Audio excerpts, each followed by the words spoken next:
교부제를 갖고 왔습니다. 뭐야 이거 너무 조그마잖아요. 이거 아동용 아닙니까 아동용? 이거 함 들어갈 때 얼굴 가리면은 전익기라고 그러죠. 이게. 날개 전체가 하나의 비행기 형태를 띈 몸체 길이보다 날개가 더 긴 그런 형태죠. 그래서 이 양력을 발생시키기에 굉장히 유리한 형태일 수밖에 없고, 그래서 항속거리라든가 이런 것들이 또 뭐 무장 탑재량이나 이런 것들이 이런 굉장히 낯선 형태지만은 사실상 원리적으로는 훨씬 더 유리한 형태라는 거죠. 납작해서 별로 안 들어갈 것 같은데 무장량도 꽤 되겠죠 그러면? 네. 이 사진 보시면 놀랄 것 같은데 요 그게 다 들어가는 거예요? 적재할 수 있는 탑재할 수 있는 종류별로 쭉 보여준 거고요. 히로시마 떨어진 게 15킬로톤, 나가사키 떨어진 게 뭐 22킬로톤 정도 얘기하기 때문에 훨씬 강력한 20배가 넘죠. 10배에서 20배 정도 위력을 갖는 이런 핵폭탄을 16발을 실을 수 있다는 거죠. 그걸 16발을요? 네. 가장 중요한 특징이 스텔스잖아요. 실제로 거대한 기체가 이게 지금 50몇 미터씩 되잖아요. 이런 게 요만하게 보인다는 얘기니까 엄청난 기술이라고 사실 얘기할 수 있고요. 근처에서 보긴 하셨다? 네. 사진 몰래 찍으셨던 거지 걸리는 거죠? 근처엔 가봤다. 네. 그렇군요. 네. 네, 그 앞에서 그 애 안고 찍은 사진지가 일루트라 사이언스의 신묘한 만남 본게임. 오늘도 본진으로 곧장 진격해보도록 하겠습니다. 안녕하세요. 저희는 본게임의 SSG입니다. 자, 오늘은 지난 시간에 이어서 스트레스 전략 폭격기 B2 스피릿에 대해서 상세히 살펴보도록 하겠습니다. 근데 이 폭격기 이거 그 B2 스피릿 이거 갖고 이거 한 회가 다 될까 했는데 얘기하다 보니까 그냥 금방 넘어가 버렸어요 시간이. 네. 아무래도 신기술로 적용이 많이 돼 있고 하다 보니까 할 그쵸? 얘기가 많아요. 네. 그 비행기가 뜨는데 4대 원리도 나오고 그랬던 것 같습니다. 네.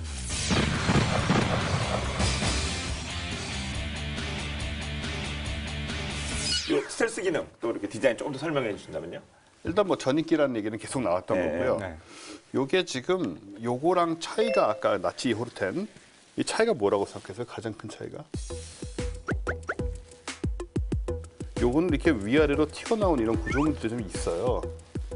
근데 이건 거의 없잖아요. 꼬리 날개 같은 거라든가 아래로 내려온 뭐라든가 한마디로 날개의 몸체에 대해서 직각으로 나온 것들이 전혀 없죠. 바퀴는 들어갈 테고. 그러네요. 그렇죠. 그러니까 요거에 비해서 사실은 훨씬 더 납작한 형태라 이 수직 꼬리 날개라든가 수평 꼬리 날개 이런 걸 이제 다 없앤 그런 거라서 이제 반사에 훨씬 당연히 유리할 수밖에 없죠. 덜 반사를 시킨다는 얘기죠. 그래서 이제 전익기 외에도 또 그런 특성이 하나 있고요. 엔진 같은 경우도 지금 사실 안 보이잖아요, 엔진이.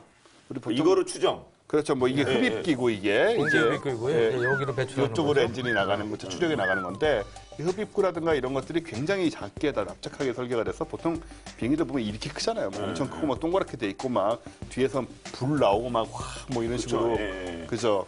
근데 그런 게 이제 전부 다 최소화돼 가지고 그게 다 이제 뭐 열이고 형태고 이런 거잖아요.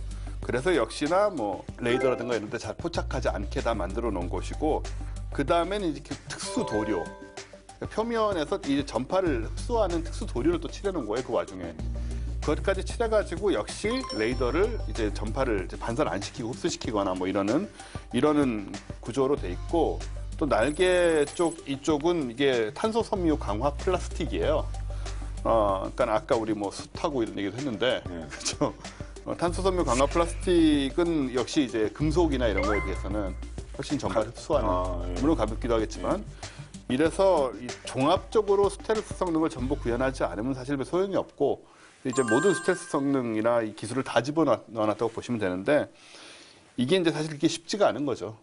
기술도 어렵지만 이걸 계속 운용하는 것도 쉬운 게 아니고 계속 관리를 해줘야 됩니다. 도료도 막 지워지고 이러기 때문에 다시 칠해줘야 되고 뭐 그리고 예를 들어서 아까 뭐 그런데 기지 같은 데 있는데 누가 가까이 가서 뭐 유영원 이래가지고 긁어서 쓸 수 있잖아요. 칼 같은 걸로. 근데 칼로 막 유영원. 돌로 이렇게 막 그렇죠. 해서 나 왔다가. 유영원 못 타봤다 이러고 막 갈 수 있잖아요. 그런 것까지도 영향을 주거든요. 사실 그 부분에 이제 전파가 반사되고 이럴 수 있기 때문에 그런 것도 다 신경을 써야 되고 뭐 그래서 그리고 온도, 습도 이런 것도 신경 써야 돼서 만들고 개발하는 것도 돈이 많들지만 관리하는 것도 돈이 굉장히 많이 들죠. 이 활주로 관리도 활주로 청소하는 병사 있을 거 아니에요. 진짜 돌을 튀어서 진짜 긁혀서 스텔스 기능이 저하되면 그것 때문에 걸릴 수 있는 거니까. 그렇죠. 진짜. 그래서 결국 얘가 제일 비싸죠. 예. 예, 엄청 비싸죠. 군용기 중에 예. 가장 비싼 유사 이래 가장 비싼 군용기가 아니었어 폭격기가 아니었을까 싶은데요. 이게 원래 이제 생산 비용은 대당 7억 4천만 달러 우리 돈으로 8,200여 원 정도 되는데 그 공식적으로 구매한 가격은 대당 21억 달러입니다. 그러니까 우리 돈으로 따지면 2조 3천억 원이에요. 2조 3천억 원이에요. 그러니까 이거 한 대가 F-15K 전투기가 한 대 1,000억 원인데 23대 값인 거죠. 근데 생산비가 제가 대충 계산하니까 30몇 %, 판매비 대비 30몇 % 사는 것 같은데 그 차이가 그렇게나 60%가 마진이에요? 근데 왜냐하면 어느 나라나 이제 정도의 차이는 있지만 비슷한데 그 무기를 개발하는 개발비가 들잖아요. 네. 그러면 우리가 상품도 그렇지 않습니까? 텔레비전이나 뭐 할 때 양산할 때 그 가격에 판매 가격에 개발 비용까지 분산을 시켜서 반영을 하지 않습니까? 그렇죠. 공장도 다 그러죠. 들어가 있는 거죠. 그러지 않으면 손해를 보니까. 네. 예. 그러니까 마찬가지. 근데 이 B2 스텔스 폭격기 개발하는데 돈이 굉장히 많이 들었어요. 네. 예, 뭐 옛날 비용이긴 합니다만 447억 5천만 달러가 들었다고 그러는데 이걸 우리 지금 돈으로 환산하면 49조 9천억 거의 50조에 육박하는 개발비가 들었어요. 근데 이게 원래 폭격기를 굉장히 100배 이상 양산할 계획이었는데 이게 계속 계획이 줄어든 거예요. 왜냐하면 이게 원래 구소련의 방공망을 돌파하기 위해서 만든 비장 무기를 만들었는데 80년대 말에 소련이 붕괴했잖아요. 제1위족이 사라지니까 이 폭격기 필요성도 줄어들겠죠. 그러니까 숫자가 왕창 준 거예요. 그러니까 숫자가 줄면 뭡니까? 단가가 올라가겠죠. 그래서 단가가 뭐 한 대에 2조 원이 넘는 그런 비행기가 됐죠. 21대밖에 생산이 안 됐기 때문에 그래서 단가가 이렇게 비싸졌고 그러니까 그 당시 우스갯소리는 뭐가 났냐면 같은 무게의 금으로 만든 것보다 더 비싸다. 뭐 그런 얘기까지 나왔었어요.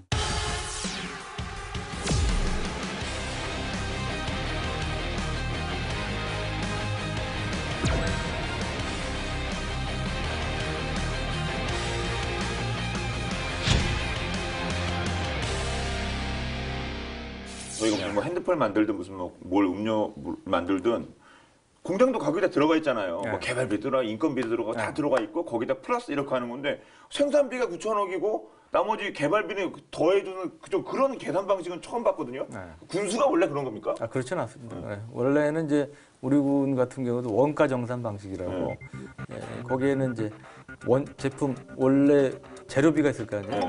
그다음에 인건비가 있겠죠. 뭐 이런 것들을 종합적으로 자 얼마나 들었는지를 분해서 확인합니다. 확인한 다음에 거기에 높지 않은 마진, 보통 한 3에서 5% 정도로 알려졌는데 그 정도의 마진을 붙여서 그 단가를 결정하죠.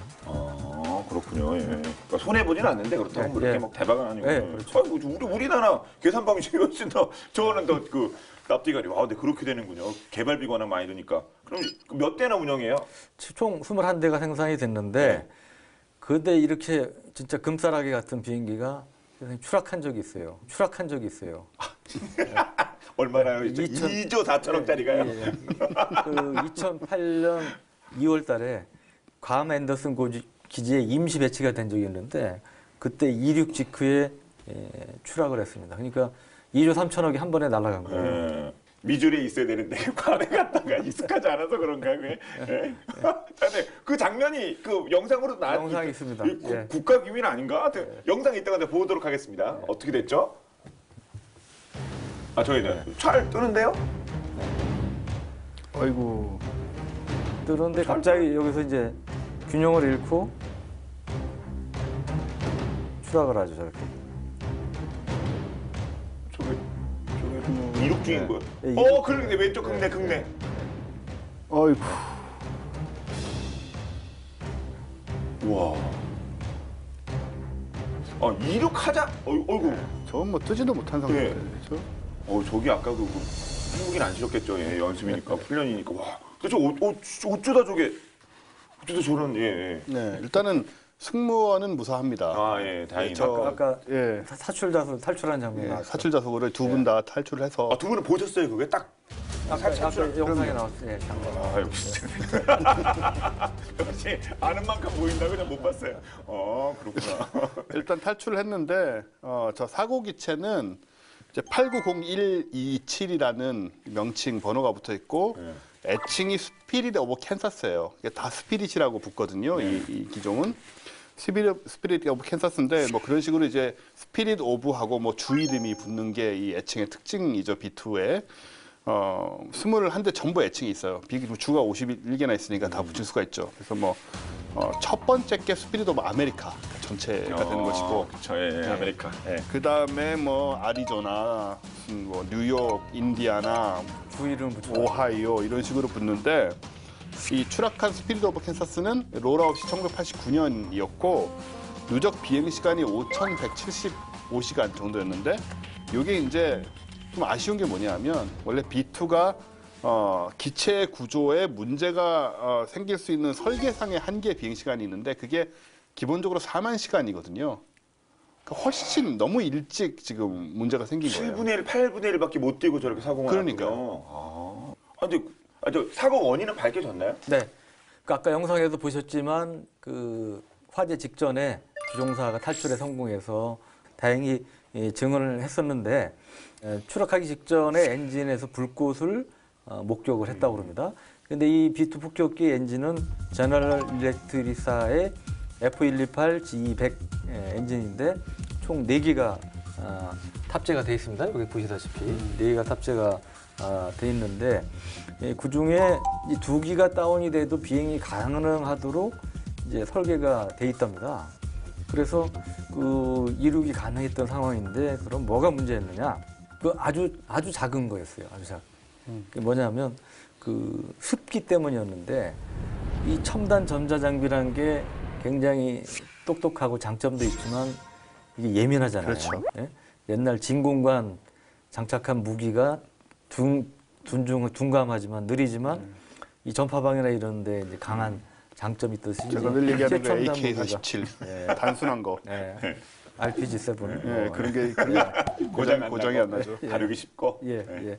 그래서 이게 워낙 첨단 전자 장비를 이 B2가 쓰다 보니까 이 주변 공기를 측정하는 센서에 습기가 차가지고 이 잘못된 값이 측정이 됐고 이것 때문에 이 비행기 탑재된 비행 제어 컴퓨터가 이 멀쩡히 제대로 날고 있는 B2가 날고 있는데 뭔가 문제가 생긴 줄 알고 무리하게 기체를 올리려다가 결국 이제 추락하는 이런 상황이 됐다고 그래요. 그래서 이 사건 뒤에 운영 매뉴얼을 좀 바꿔가지고 반드시 관련 센서를 예열을 해서 습기를 제거하도록 그렇게 하고 있다고 합니다.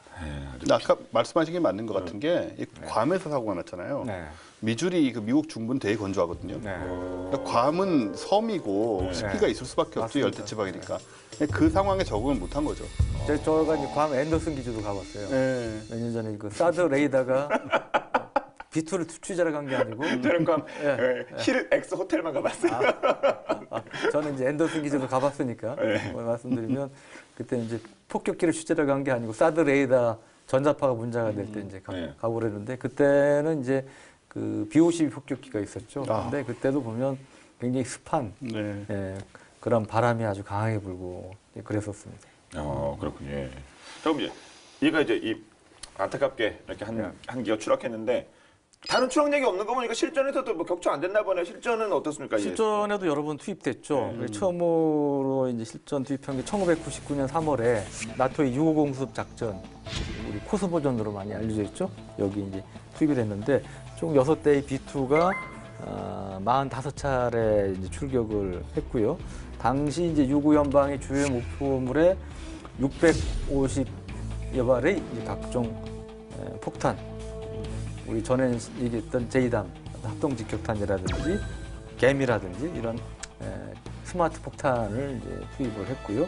그리고 이제 2001년 9.11 테러 이후에 이제 이라크전, 그다음에 아프간전에도 투입이 됐는데 아프간전의 경우는 이제 10월 7일 날 처음 이제 공습을 시작으로 해서 4월 동안 6차례 공습 임무를 수행을 했고요. 2003년 이라크 자유작전에는 4대가 이제 582발의 제이담을 투하를 했다고 그럽니다. 당시에 이제 특히 미국은 이제 그 아무래도 사담 후세인이라든지 그 추종 세력에 대한 폭격을 중시했는데 이런 폭격 임무를 수행하는데 B2가 굉장히 역할을 했고요. 최근에는 이제 대리비아 공습 작전인 오디세이 새벽 작전에도 참가를 했습니다. 그렇군요. 네. 그래서 작전 첫날 총 3대가 45발의 제이담을 나눠 싣고서 8,300km를 날아서 리비아 공습을 이제 감행을 했고, 그러니까 아까 말씀드린 미주리주 화이트맨 기지에서 출격을 해서 간 거죠. 그리고 이제 그 당시 목표는 리비아의 이제 가르다비아 민군 겸용공항의 군사 시설물이었는데 그때 그 비트 폭격기 제이담이 토마호크 크루즈 미사일과 함께 목표물을 정확하게 파괴를 했다고 합니다. 네.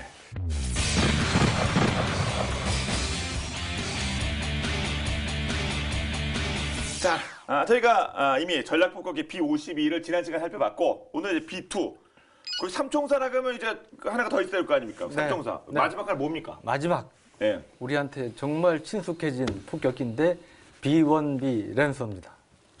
친숙해졌다고요? 네. 예.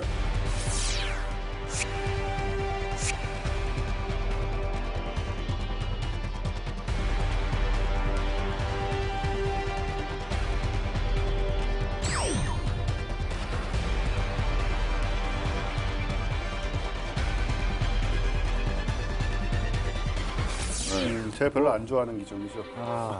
오로지 B-52. 네, 폭격기 저렇게 생기면 안 되는 겁니다. 좀 날렵하긴 해요. 아예 이렇게 납작하거나. 아예 이렇게 가든가. 그렇죠. 예. 이거 아니, 방어든가 이게- 우럭이든가 딱 이래야 되는데 애매한 거 아니에요? 이게 이거? 그렇게 다 다른 거예요, 관점이. 네. 저는 이 친구 별명을 저 나름대로 뭐라고 붙였냐면 날쌘돌이. 날쌘돌이. 날쌘돌이. 요즘 애들은 무슨 말인지도 몰라요. 들으면 또 바람적이죠. 아재 인증. 예. 뭐 어떻게 날쌘돌이? B-1B는 이제 원래 B-52 폭격기 우리 올드보이인 요즘 올드보이가 다시 뭐 다 복귀하신다고 그러나 하여튼 올드보이인 B-52를 대체하기 위해서 이제 개발됐는데 원래 이제 B-52가 우리 지난번에도 얘기했지만 굉장히 생각보다 평가가 좋았잖아요. 네. 예. 사용하는 당연한 분들의 얘기지만. 예. 특히 우리 원쌤이 좋아하시고 생각보다가 예. 그러니까 좀 길게 하다 보니까 잘못하면 이게 많은 돈을 들여서 정말 첨단 신무기로 개발이 됐다가 거의 그냥 완전히 사망할 뻔했어요. 맞아. 이제 역사 속에 묻힐 뻔했는데 여하간 지금도 이제 삼총사 중에 하나로 이제 활약을 하고 있고 특히 작년에 제가 친숙하다고 표현한 게 작년에 북한 핵미사일 도발 때 미국의 전략 자산들이 종종 왔잖아요. 그중에 대표적으로 가장 많이 한반도 출동했던 게 이 바로 B-1B 폭격기죠. 네. 그래서 그렇게 말씀드렸던 건데 원래 이게 이제 B-1B가 아니고 B-1A라는 게 개발이 됐어요. 네. 이거는 이제 1973년부터 4년까지 단 4대만 생산이 되고 개량형이 만들어진 게 B-1B고요. 이게 83년부터 1988년까지 100대 정도가 이제 생산이 됐습니다. 근데 B-52나 그다음에 지난 시간에 다뤘던 B-2의 경우 초음속, 음속보다 느리죠, 속도가. 근데 B-1B는 음속보다 빠른 미국의 전략 폭격기 중에 유일한 초음속 전략 폭격기고요. 그리고 B-52가 우리 원쌤답게 좀 우직하게 이렇게 좀 들이붓는 이런 때려 박는 스타일이고 B-2는 정말 은밀하게 그냥 뒤통수 치듯이 이제 정확하게. 그런 스텔스기니까 그런 스타일이라면 B-1는 제가 날쌘돌이라고 그랬잖아요. 저고도로 낮게 고속으로 침투에 들어가서 저고도로요? 네, 싹 때리고 이제 다시 튀어나오는 이제 그런 스타일의 항공기라고 볼 수가 있겠죠. 실제로 작년 우리가 2년에 한번 이제 에어쇼를 하는데 성남 비행장에서 아덱스라고 그러는데 작년에 아덱스가 있었습니다. 10월달에 있었는데 그때 B-1B가 그 출연했어요. 저도 그 현장에 있었는데 한 2번 정도 이렇게 돌고 갔는데 한 번은 천천히 오다가 속도를 내가지고 가는데 그 그 충격음이라고 그럴까요? 네. 충격파라고 이게 포스가 정말 속된 말로 장난이 아니었어요. 그래서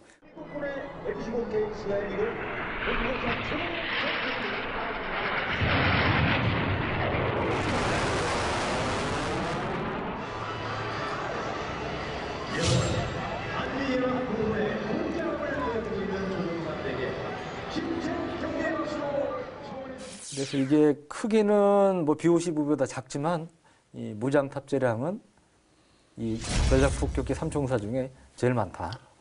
그래서 그 내부 무장창에 폭탄 탑재량이 총 한 34톤 정도 되는데 이 중에 이제 500파운드, 225kg의 폭탄은 128발을 탑재를 할 수가 있어요.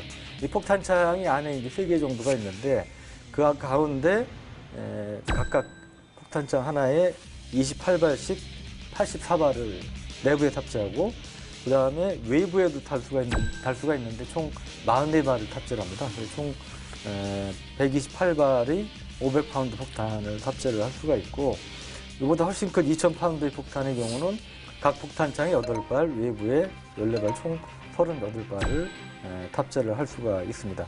그런데 이 정도 무장을 하는데도 굉장히 낮은 고도로 빠르게 침투할 수 있다는 게 이제 장점이고요. 보통 60에서 100m 정도 저고도로 침투가 가능하고 이때도 뭐 초음속은 아니지만 시속 920km 정도 음속에 접근하는 보통 음속이 이제 1200km니까 거기에 접근하는 속도의 고속으로 비행을 할 수가 있고 그래서 저고도에서 이렇게 강화를 하면 초음속 비행도 가능한 이런 특징이 있습니다. 그리고 고도나 속도 같은 경우도 지형에 따라 자동으로 조정할 수 있는 이러한 장점도 있습니다. 네. 근데 얘가 여차는 낀 세대 신무기가 될 수 있었는데 어떻게 다시 이렇게 각광받게 됐을까요? 일단은 방금 얘기하신 저 고도가 굉장한 게 63빌딩이 높이가 200m거든요. 그러니까 100m 저고도란 거는 63빌딩 절반 60m면 3분의 1 높이로 그 상태에서 시속 900km를 넘게 달리는 얘기예요. 그러냐고 20, 30층 정도 되는 아파트는 요즘 주상복가 많잖아요. 그 정도 높이는 진짜. 그 높이에서 지금 거의 시속 1000km 가까운 속도로 달리는 거니까 굉장한 성능이고요. 유리창 다 나가는 거죠 그러면? 그 옆을 지나가면 그렇게 되겠죠. 그런 일은 벌어지면 안 될 것 같고요. 일단 동체의 구조라든가 이런 게 안 돼 있으면 공기 저항되면 불가능한 상황이라 그런 굉장한 성능이 있긴 해요. B-52는 할 수 없는 그런 기능이고 지금의 위치에 오르게 된 데는 우리 여러 번 얘기했던 JDAM 있잖아요. 그 통합 직격탄이라고 하는 그게 이제 1등 공신이라고 할 수 있는데 정확하게 목표를 폭격하는 것이 가능하잖아요. GPS를 사용을 하니까. 그래서 이 B-1B는 별명이 JDAM 택시예요. JDAM 택시예요. JDAM을 옮기는 택시다. JDAM 하나 보내주세요. 어디요? 여기요? 빵. 짜장면 배달하듯이. 이게 이제 이라크전 때 새로 붙은 별명인데 진짜 말씀대로 이게 전선의 주변에서 2-3시간씩 떠 있다가 아군이 폭격 지원을 요청을 하면 10분이면 날아와서 JDAM을 떨구고 가는 거예요. 그러니까 이게 이제 당연히 그런 별명을 불러드린 것이고 채공 시간이 이제 그만큼 긴 거죠. 그래서 이 긴 채공 시간을 활용한 근접 항공 지원 CAS라고 하는데 이런 영역을 새로 개척을 한 셈이 되고. 근접 항공 지원이란 건 옛날에 그 A-10 공격기라고 있습니다. 이것도 제가 프라모델로 만들었던 건데 근접 지원기라고 해서 탱크 잡는 A-10. 주한미군에도 있죠. 이런 제 지식이 전부 프라모델에서 나온 거예요. 그 만들다가 그 모양도 다 생각나요. 이렇게 좀 투박하게 생겨가지고 A-10 공격기나 AH-64 공격 헬기 이런 것처럼 이제 항공기가 지상에 근접해 있다가 보병 지원하고 공격하는 걸 말하는데 이걸 이제 이 규모 크기의 폭격기가 할 수 있다는 거죠. 그게 적어도 비행도 가능하니까. 그리고 이제 별명에 따른 재밌는 얘기는 뭐가 있냐면 이 원래는 랜서잖아요. 근데 승무원들이 본이라고 부른대요. 뼈, B-O-N-E. 왜냐하면 이게 신문에 처음에 공개된 당시에 이렇게 불린 거죠. B-1. 이거 붙여가지고 본이네요. 본이라고 읽어가지고 다른 본으로 기억을 하게 됐고 영화의 본이 아니고 요런 게 거기서 거기에 나오기엔 좀 크죠 비행기가. 그런데 또 이런 거 있잖아요. 그 UH-1 이로코이라는 우리 그 헬기 있는데 이게 이제 초기 버전이 이거였거든요. HU1 이게 원래 UH1인가요? HU1인가요? UH1이죠. 근데 요거를 이게 원래 초기 버전은 이거였는데 요거를 사람들이 이거를 그냥 알파벳으로 가지고 휴이라고 이거를 휴이라고 발음을 했다는 거예요. 미국 사람들이 이런 거 잘하잖아요. 요것도 이제 휴이라고 불리어서 실제로 그렇게 말을 했지만 실제로는 휴이가 아니고 HU1이었다는 거죠, 이름이. 그거 좀 신기하네요. 예. 그래서 본으로 불리기도 했다. 그럼 죽음의 백조든가요? 그건 뭐 이거 아닌가요? 우리가 전에도 한번 얘기했던 것 같은데 우리 국내 언론에는 B1이 죽음의 백조로 많이 저도 그렇게 썼지만 사실은 다시 한번 이제 고백을 하자면 고해 성사를 다시 한번 하자면 죽음의 백조는 원래 이 B1이 아니고 러시아의 TU-160, 투폴레프 160이라는 그 전략 폭격기가 있는데 그거는 진짜 원래 흰색이에요. 흰색이고 사진 보시면 야 백조 같다는 느낌을 주는데 거기에 이제 붙었던 별명이 걸맞는 별명인데 어느 언론인지는 모르겠으나 하여간 국내에서 쓰기 시작한 다음에 따라서 쓰는 바람에 B1이 그냥 죽음의 백조가 돼버렸죠. 네. 그 어느 언론 아시는데 후배님이니까 얘기를 못 하시는 거죠? 진짜 모릅니다. 진짜요? 예.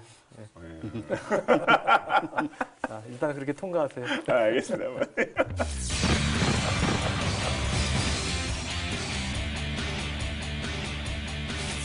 그래서 그 러시아계 죽음의 백조군요. 네. 그 러시아 얘기 나오니까 또. 죽음의 진짜 백조처럼 보이지 않습니까? 이 불이라고 불이는 아니죠. 끝에 나오고 불이처럼 그러네요. 느낌이 백조인데요. 색깔도 하얗고요. 요게 저는 유영은 기자님 말씀하실 줄 알았는데 이게 사실은 그 B1 랜서를 뭐 설계도로 훔쳐서 만들었다. KGB가 이런 말이 돌았어요. 근데 뭐 당연히 그럴 리가 없죠. 러시아가 얼마나 기술적으로 발전된 나라인데. 당연히요? 아니 그럴 수 있는데 뭐 당연히 아니라는 거는 좀 거기 산업 스파이면 이렇게 많지 않아요. 그분들 밥을 떨어지라고요. 아무튼 근데 이것도 이제 사실 굉장한 재원을 갖고 있어서 뭐 스텔스는 기본이고 무장량 45톤. 항속거리 12,300km니까 역시 대륙간으로 다닐 수 있는 그리고 최대 속도 마하 2.05 초음속 스펙이 비교가 안 되는데요? B1이 1.25 정도 얘기합니다. 그러니까 이렇게 흉내내가지고 만들 수 있는 기종이 아닐 뿐더러 만들었다고 해도 훨씬 업그레이드를 시킨 경우니까 뭐 유영 기자님 아무 말씀도 안 하셨지만은 어쨌든 욕할 일은 아니다. 그렇게 생각이 되고. 베끼기에는 너무 좋은 게 나왔군요. 원래 이제 예전에 있던 그 TU-144를 기반으로 만든 것이 아니냐 이렇게 얘기를 하고 있죠.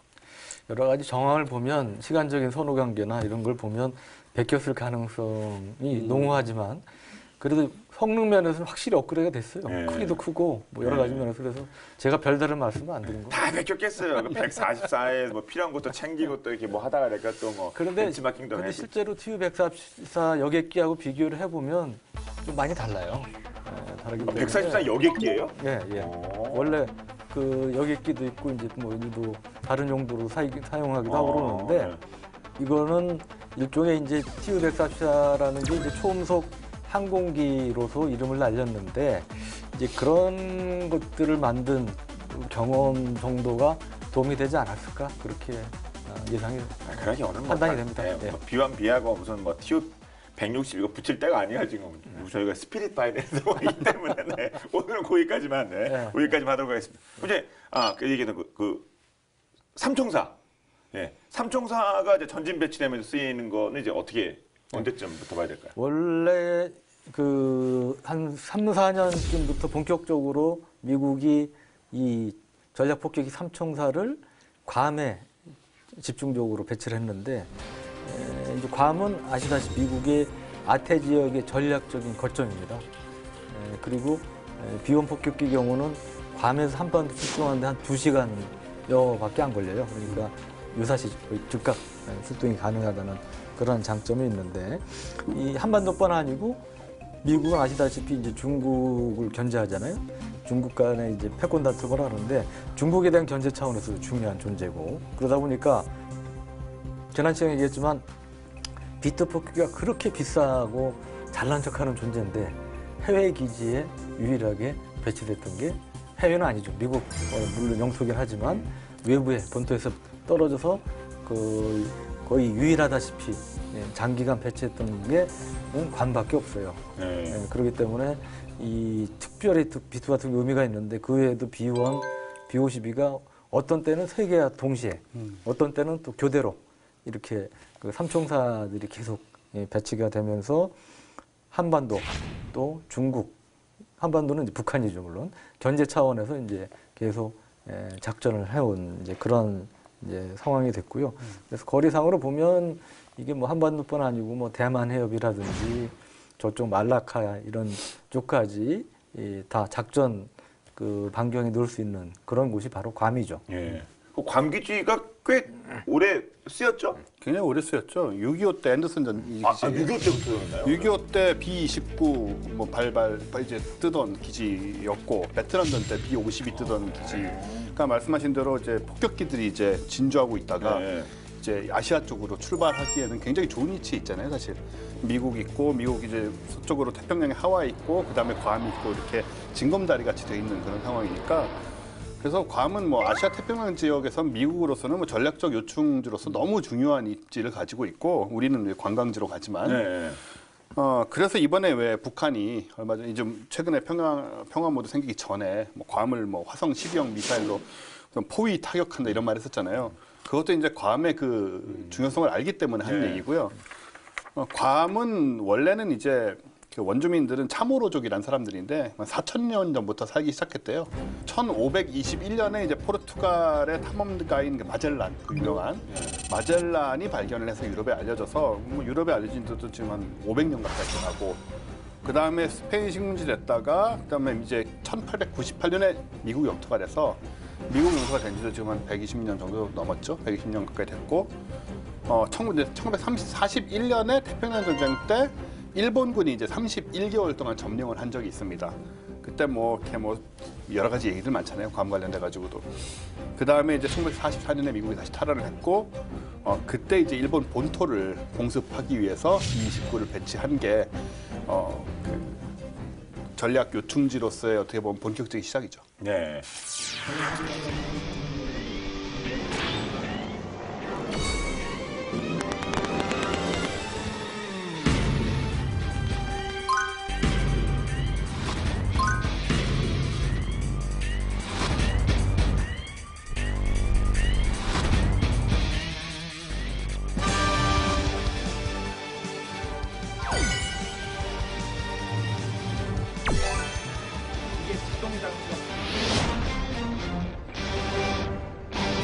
그럼 그 실전 투입 말씀을 좀 해주신다면요? 네, 이 B1도 실전에 여러 차례 투입이 네. 되어 있습니다. 1998년 사막의 여우 작전에서 참전을 했고 1999년에는 연합군 전체 작전 소티의 한 2% 정도를 수행을 했는데 전체 투하된 폭탄은 20%가 바로 B1의 역할이었고요.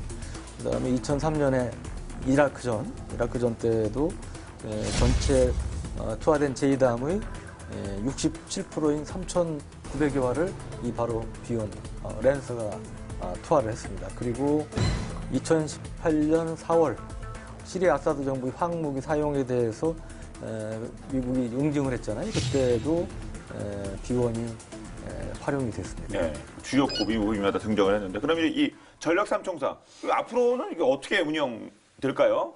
일단 B-52는 뭐 계속 여전히 네.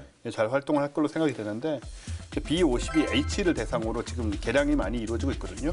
차세대 항전 장치, 지도 표시 시스템, 적재 무기 확대 이런 현대화 작업을 진행 중이라고 하고 가장 주목받는 것은 두 단계로 이루어진 내부 무기창 개량 작업인데 첫 단계는 지난해에 마무리가 됐어요. 2단계는 2022년까지 마무리가 될 예정인데 1단계 개량 작업을 거친 이제 B-52H는 날개 하단 파일런에 든 12발에다가 이제 그 JDAM 합동 정밀 직격탄 JDAM 8발을 추가로 장착할 수 있어서 이제 JDAM도 굉장히 다양하게 운용할 수 있는 그런 폭격기로 발전하고 있죠. 그렇군요. 네. B1B의 경우도 이제 계속 업그레이드가 되는데 지금은 주로 이제 지상 목표물 폭격하는 게 주임무인데 이제 해상 목표물 함정이라든지 뭐 이런 거를 타격할 수 있는 그런 능력을 보강하는 게 특징인데 예를 들면 그 구축함이나 호양 같은 그 대형 해상 표적을 최대 800km 떨어진 곳에서도 정밀 타격할 수 있는 이러한 LRASM이라는 게 있어요. 그 스텔스 장거리 공대함 미사일인데 이것을 올 연내에 장착해서 운용을 시작한다고 그러고요. 그리고 이 미사일은 원래 육상 표적을 타격하기 위한 재즘이라는 게 있어요. 우리도 원래 도입하려고 그러다가 안 된 건데 이거의 사거리를 늘리는 게 재즘 ER이라는 게 있습니다. 익스텐디드 레인지 야간데 사거리 연장형이죠. 이거를 이제 해상용, 대함 공격용으로 이제 변형을 시킨 거고요. 실제로 그 작년 8월에 미국이 캘리포니아에서 이 비를 통해서 세 차례 이제 폭격 발사 시험을 했는데 폭격이 아니고 발사 시험을 했는데 올해 이제 추가 발사를 한 다음에 전력화를 하겠다 이제 이런 계획을 밝혔었고요. 또 이제 삼총사 중에 B2의 경우도 오늘의 주인공. 예, 이제 업그레이드를 하는데 그 중에 뭐냐면 그 지난번 잠깐 얘기한 B61 계열의 전술핵 폭탄 중에 가장 최신형이 B61-10이라고 그러지 않았습니까? 이것을 이제 운영할 수 있게끔 바뀐다는 거고 또 하나는 이 장거리 공대지 스텔스 미사일인 LRSO도 탑재할 것으로 알려졌습니다. 근데 이 B61-12는 무서운 게 지난번에 얘기했지만 핵폭탄하면 무지막지한 것만 연상하잖아요. 그러니까 뭐 정확도 높일 필요도 없다. 워낙 유력이 크니까. 근데 지금은 그러다 보니까 쓸 수가 없다. 현실적으로 그런 얘기 나오는 건데 그거를 정확도를 높여서 부수적인 피해를 줄이는 쪽으로 바꾸어 얘기하면 그만큼 실제로 쓸 수도 있는 쪽으로 바꾸는 게 미국의 지금 새로운 개념이에요. B61-12가 이제 그런 맥락에서 만들어졌고, 그래서 위력은 B61-11이 340킬로톤이라고 그랬는데 그보다 작은 50킬로톤 이하 의 위력을 갖죠. 위력은 약하지만 정확도는 상당히 높여져가지고 예를 들어 뭐 북한이든 어디든 지하 100m 이하에 있는 강력한 지하 벙커 같은 거를 공격한다든지 이런 정도로 쓸 수 있는 게 B61-10입니다. 그러니까 이 뭐 독재 국가라든지 이런 데 상당히 두려울 만한 무기죠. 실제로 쓰는 걸 고려해서 지금 만들고 있다고 하니까 진짜 무섭습니다.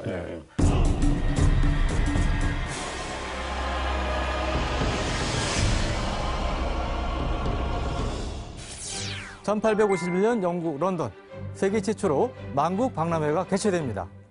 영국은 산업혁명으로 세계 최강이 된 자국의 문명과 부유함을 전 세계에 과시하고 싶었죠. 전 세계 국가들은 자국이 자랑하는 최고의 제품들을 출품했는데요. 그런데 미국관을 둘러보던 영국인들은 충격에 휩싸입니다. 그들을 놀라게 한 것은 다름 아닌 총. 사무엘 콜트가 출품한 네이비 리볼버였습니다.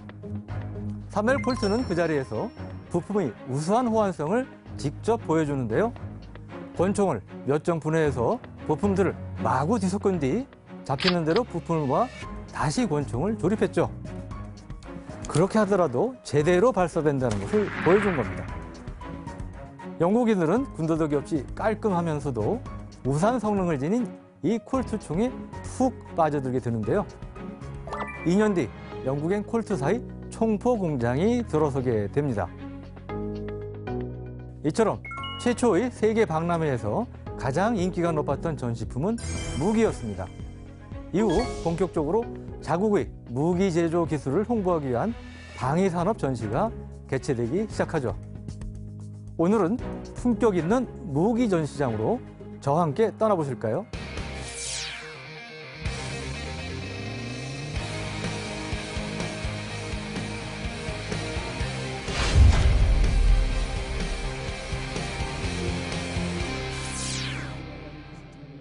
청명한 가란을 항공을 가르며 막강 화력을 뽐내는 아파치 헬기.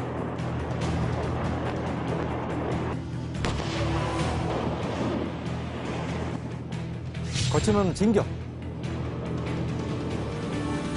흙먼지 휘날리며 불기둥을 내뿜는 전차부대. 우리 육군의 기동전력이 총집결했는데요. 전쟁이라도 났냐고요? 아닙니다.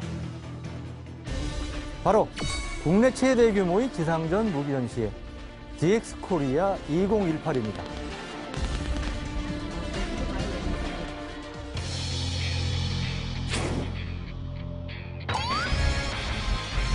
여러분, 제가 누굽니까?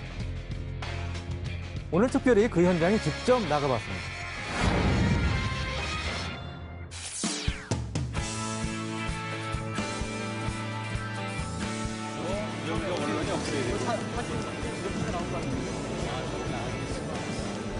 제가 서 있는 이곳은 DX코리아 2018 실내 전시장입니다.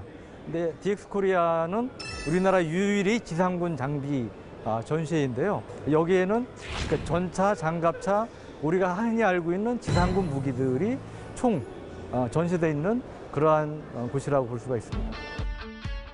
전 세계 군 관계자들과 바이어들이 눈빛이 상하는 곳은 바로 최신형 무기들. 여기저기서 쏴대는 강력한 눈빛 광선 때문에 전시장 열기가 아주 후끈했습니다. 그런데 여러분, 최초의 방위산업 전시회는 어디에서 열렸을까요? 미국이라고요? 땡. 바로 프랑스입니다. 1967년 프랑스의 사토리 기지에서 첫 지상무기 전시회가 열렸는데요. 1990년대 이후 국제 규모로 확대가 되면서 현재 파리 드골 국제공항 근처에서 2년에 한 번 개최되고 있죠. 세계 최대 방위산업 전시회라는 위상에 걸맞게 올해도 60개국 1,600여 개 방산업체가 참가해 우수한 무기들을 선보였습니다. 그런데 독보적이었던 프랑스의 라이벌이 등장합니다. 바로 미국 다음의 세계 2위 무기 수출국이었던 영국인데요. 1976년부터 런던에서 국제 방위 보안 장비 전시회를 개최하고 있죠. 작년엔 세계 54개국 1,605개 기업들이 참가해 전시장을 뜨겁게 달궜습니다.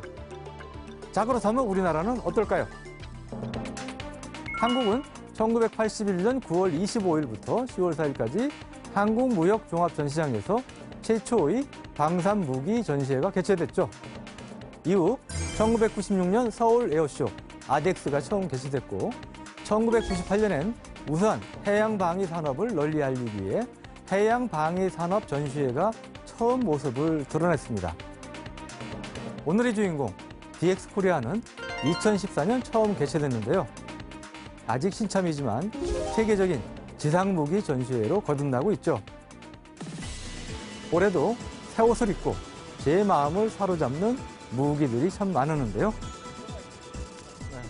제 눈에 먼저 들어온 것은 무엇일까요? 이런 상태에서 그냥 바로 이 녀석. 가지고 놓고 실내전의 필수 무기, 일명 코너샷이라고 불리는 KSPW 굴절형 화기입니다.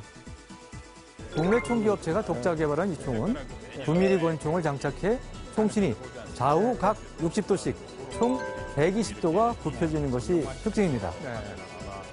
이 화면을 통해서 볼 수가 있고요. 총기가 이렇게 꺾어진 상태에서 이 권총으로 사격을 할 수 있는, 그러니까 굴곡이 있는 곳에 숨어 있는 적군을 공격할 때 유용하게 활용할 수 있는 그러한 무기가 되겠습니다.